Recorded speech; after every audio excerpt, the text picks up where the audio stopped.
부유한 가정에서 자란 여성, 부모님 소유의 200억짜리 건물도 있는데요. 어느 날 어머님의 부름을 받고 집으로 갑니다. 집에는 이미 친오빠 부부가 와 있었는데요. 그런데 분위기가 심상치 않습니다. 고령의 어머니가 딸을 향해서 충격적인 선언을 했기 때문인데요. 어려서부터 차별을 받고 자랐다는 여성, 이번에는 어떤 일이 벌어진 걸까요? 자, 충격적인 제보입니다. 200억짜리 건물 두고 집안이 풍비박산이 났답니다, 교수님. 네, 그렇습니다. 제보자는 50대 여성이고요. 어느 날 혼자 사시는 70대 어머니께서 선전포고를 하십니다. 뭐라고 얘기하냐면 장남에게 내가 가지고 있는 200억짜리 건물 주겠다라고 얘기를 한 거예요. 근데 이 건물 정말 서울 중심가에 있고요. 매년 건물값이 팍팍 오르고 있다고 합니다. 그런데 엄마께서 이렇게 얘기하는 거예요. 나도 이제 늙었고 네 오빠가 나를 평생 모시고 살기로 했다. 그러면서 내 삼시세끼도 다 오빠가 차려준다고 했고 생활비도 다달이 준다는 내용이었다. 그러면서 계약서도 쓸 거다라고 얘기를 하는 거예요. 평생을 오빠와 차별을 받고 자랐던 터라 그냥 뭐 바로 포기했습니다. 그런데 이후에 오빠 이해할 수 없는 행동이 시작됐어요. 건물 먼저 증여받자 해서 계약서도 없이 건물 먼저 증여받았고요. 그다음부터는 아니 부모 자식 간에 무슨 계약서입니까? 라면서 계약서는 흐지부지 되었다고 합니다. 자, 서울 강북의 어떤 부촌 200억짜리 건물. 자, 딸은 끝까지 효도 계약서를 써야 한다고 했는데 과연 통했을까요? 자, 제보자 얘기 들어보시죠.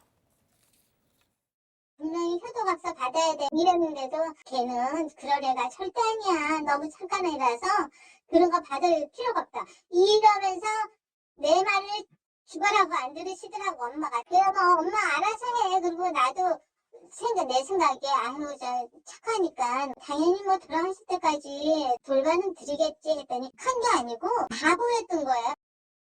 자, 그럼 이겁니다. 야, 너 오빠가 얼마나 착한 아들인데 걱정하지 말어 이러셨다는 거잖아. 네, 근데 좀 달랐고요. 이 오빠는 좀 이런저런 핑계를 대면서 엄마를 방치하기 시작했습니다. 또 모시지도 않고 자신이 소유하고 있던 다른 오피스텔에 엄마를 살게 했습니다. 아이고야. 그 와중에 오빠는 엄마는 앞으로 내 집에 살 거니까 엄마 명의 집에는 대출을 좀 받아줘 이런 요구를 했습니다. 그러니까 얼마 뒤에는 엄마가 사는 곳으로 찾아와서 내 집에서 당장 나가라고 이렇게 난동을 부렸고요. 또 결국 이제 오빠는 명도 소송을 걸어서 엄마를 집에서 내쫓기까지 했습니다. 박 변호사님, 예. 결국 이게 배우가 있었다. 예, 배우가 자식이 하기는 어렵거든요. 그 200억 명의자, 건물 명의자를 찾아보니까 새언니였어요. 그래서 새언니가 배우가 있었던 거로 추정이 되는 부분이고 오빠의 아내죠. 옛날에 경험이 좀 있습니다. 결혼식 날 자기 이제 어머니한테 결혼 끝나고 돈을 주는 모습이 있었는데 알고 보니까 엄마를 못 불러서 고용을 했던 거예요, 결혼식 날. 아, 새언니가 가출을 뭐 했다고 하네요. 사부인을 부른 알바로 없으니까요. 고용했구나. 예. 그때부터 뭔가 이상하긴 했는데 이번에 잘 모시겠다고 얘기를 하면서 200억 건물을 달라고 부추겼던 사람도 새언니였던 겁니다. 자, 시어머니를 속이고 며느리가 200억 건물의 새 주인이 됐습니다. 그러면 엄마는 어떻게 됐어요? 엄마는 앞서 아들이 대출을 받아달라고 했던 엄마 명의의 집으로 들어갔는데 몇 달 뒤에 엄마 집으로 가압류 처분 통지서가 날아왔습니다. 그리고 뒤로 뭐라고 했냐면 경매 통지서가 날아오니까 집안이 쑥대밭이 된 것이죠. 알고 봤더니 엄마 명의의 집님이 오빠 부부가 대출을 많이 받아간 상태고 추가 대출을 받으라 실수가 뭐 안 된 것이죠. 그랬더니 그러니까 이 딸이 가만히 있습니까? 오빠 뭐야 대출 갚아 했더니 대출금은 다 엄마한테 쓴 거야 이렇게 말하는데 옆에 있던 언니가 봤더니 뭐라 했냐면 오빠만 자식이에요? 아니 아가씨도 자식이니까 아가씨가 갚아요 이랬다는 거예요. 아주 얄미운 말이죠. 그래서 이 여성이 남편과 상의해서 일단 급한 불을 껐다고 합니다.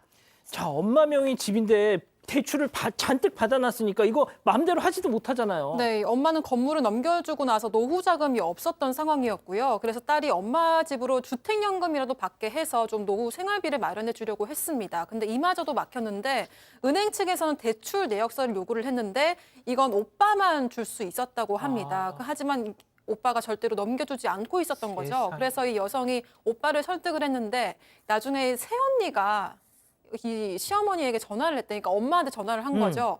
주택연금 받을 필요 없고 추가 대출만 받아주시면 우리가 모시고 살면서 생활비도 드릴게요. 이렇게 다시 꼬드겼다고 합니다. 세상에 마지막 남은 그 엄마 명의의 집 그거 추가 대출금 그것까지 쪽쪽 빨아봐요. 200억 건물 줬죠. 엄마 네. 명의 집에 추가 대출 잔뜩 받아놨지. 이게 뭡니까 도대체? 정말 나쁜데 그래서 이 동생이 언니, 오빠 집에 매일 찾아갔다고 해요. 그래서 만날 때까지 가보자 만났다고 합니다.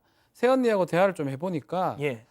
경찰에 뭐 신고한다도 이런 식으로 얘기를 했다고 하고요. 세상에. 나중에 그래서 여성이 이 동생이 그 얘기를 했죠.